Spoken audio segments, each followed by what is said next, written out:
जान ले सकती हो, सांस रुक सकती हो, लेकिन आइला मोहम्मद बोलने से कोई नहीं रुक सकता। তার জন্য যথেষ্ট হয়ে যাবে। নবী করিম সাল্লাল্লাহু আলাইহি ওয়াসাল্লাম হাদিসের সাথে প্রমাণ, যে ব্যক্তি প্রতিদিন এই জিকিরটা করবে, এই দোয়াটা করবে, আর ওই দিনে যদি ওই ব্যক্তি মারা যায়, আল্লাহ রাব্বুল আলামিন তাকে জান্নাতে প্রবেশ করাবেন। সুবহানাল্লাহ। সারা দিনের মধ্যে একটা জিকির, সারা দিনের মধ্যে একটা দোয়া, আমি যদি সারা দিনের মধ্যে একটা দোয়া সকালবেলা পড়লাম, সারা দিনের মধ্যে যদি আমি মারা যাই, আল্লাহ রাসূল সাল্লাল্লাহু আলাইহি ওয়াসাল্লাম বলেন ওই ব্যক্তি জান্নাতি। সুবহানাল্লাহ। যদি ওই ব্যক্তি সন্ধ্যার সময় দোয়াটা করে, বিকাল টাইমে দোয়াটা করে, আর ওই ব্যক্তি যদি রাত্রে মারা যায়, আল্লাহ রাসূল সাল্লাল্লাহু আলাইহি ওয়াসাল্লাম বলেন ওই ব্যক্তি জান্নাতি। সুবহানাল্লাহ। দোয়াটা একটু লম্বা, যদিও একটু লম্বা, কিন্তু তার উপকারিতা অপরিসীম। দিনের মারা গেলে যদি সকালবেলা করে দিনের সাড়ে দিনের মধ্যে যদি মারা যায়, ওই ব্যক্তি জান্নাতি। যদি সন্ধ্যা সময় করে আর ওই ব্যক্তি যদি রাত্রে মারা যায়, ওই ব্যক্তির জন্য জান্নাত 100% জান্নাত আল্লাহ রাব্বুল আলামিন দিবেন। সেই দোয়াটি একটু লম্বা, আমরা সবাই জানি, আমরা ইস্তিগফার সবাই বলতে পারি, কিন্তু আরেকটা আছে সাইয়্যিদুল ইস্তিগফার, এটাকে বলা হয় সবচেয়ে বড় ইস্তিগফার। সাইয়্যিদুল ইস্তিগফার এমন একটা ইস্তিগফার, আল্লাহ রাসূল বলেন যে ব্যক্তি সকালে করবে আর দিনে মারা গেল, ওই ব্যক্তি জান্নাতে যাবে। সুবহানাল্লাহ। ওই যে সাইয়্যিদুল ইস্তিগফার সন্ধ্যা সময় পাঠ করলো, রাত্রে মারা গেল, ওই ব্যক্তি জান্নাতি। সুবহানাল্লাহ। সাইয়্যিদুল ইস্তিগফার, সব ইস্তিগফারের সেরা ইস্তিগফার হলো সাইয়্যিদুল ইস্তিগফার। সব ইস্তিগফারের সেরা ইস্তিগফার হলো কি? সাইয়্যিদুল ইস্তিগফার। এই ইস্তিগফারটা হয়তো একটু লম্বা, যদি আপনি সারাদিন একবার আমল করেন, একবার আমল করলে সারাদিনের কোরআন আপনি হাসিল করে ফেললেন। পাঁচ ওয়াক্ত নামাজ পড়লেন, নামাজের পরে আপনি এই দোয়াটা পাঠ করলেন, দিনে তো আপনি মারা যেতে পারেন, রাত্রেও মারা যেতে পারেন। আর আপনি যদি এই দোয়াটা করে মারা যান, ইনশাআল্লাহ নবী করিম সাল্লাল্লাহু আলাইহি ওয়াসাল্লাম বলেন ওই দোয়া পাঠ করে মারা গেলে ওই ব্যক্তি জান্নাতি। সুবহানাল্লাহ। দোয়াটি হচ্ছে একটু লম্বা, খেয়াল করতে হবে সবাই। আল্লাহুম্মা আনতা রাব্বি লা ইলাহা ইল্লা আনতা, লম্বা, যত অনেক লম্বা।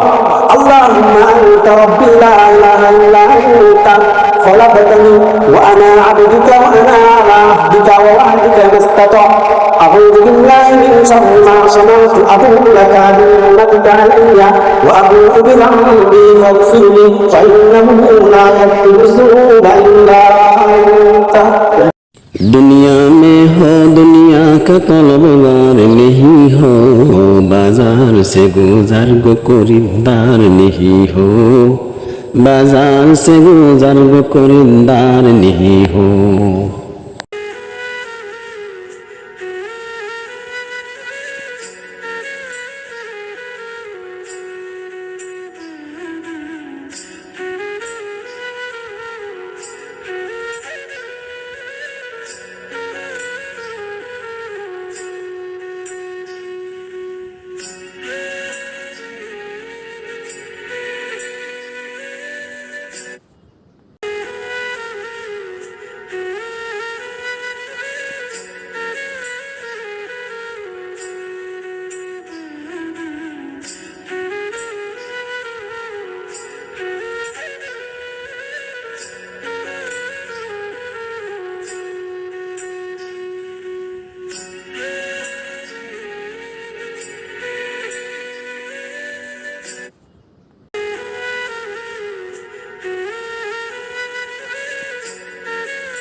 আসসালামু আলাইকুম রহমতুল্লাহি ওয়া বারাকাতুহু।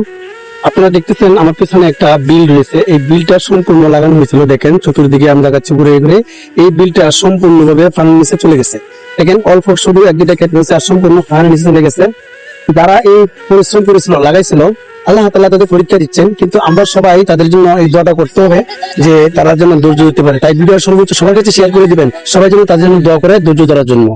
নবীকে যারা ভালোবাসেন, নবীর হাদিসটা সবার কাছে শেয়ার করে দিবেন। মিফতাহুল জান্নাতিস সালাহ, নামাজ বেহেশতের চাবি। আনাস রাদিয়াল্লাহু তাআলা আনহু থেকে বর্ণিত, তিনি বলেন বদরের যুদ্ধে হারিসা রাদিয়াল্লাহু তাআলা আনহু শহীদ হলেন, আর তখন তিনি নাবালক ছিলেন। তার মা নবী করিম সাল্লাল্লাহু আলাইহি ওয়াসাল্লামের কাছে এসে বলল, হে আল্লাহর রাসূল, আমার অন্তরে হারিসার ভালোবাসা কতটুকু আপনি তো জানেন। সে যদি জান্নাতি হয় আমি ধৈর্য ধারণ করব, আর যদি অন্য কিছু হয় তবে দেখবেন আমি কি করি। আল্লাহ রসুল সাল্লাল্লাহু আলাইহি ওয়াসাল্লাম বললেন, তোমার জন্য আফসোস, তুমি কি নির্বোধ হয়ে গেলে? জান্নাত মাত্র তুমি কি মনে করো একটাই? না না, জান্নাত অনেকগুলো, জান্নাতের সংখ্যা অনেক। আর সে আছে, তোমার সন্তান আছে জান্নাতুল ফেরদাউসের মধ্যে। সুবহানাল্লাহ।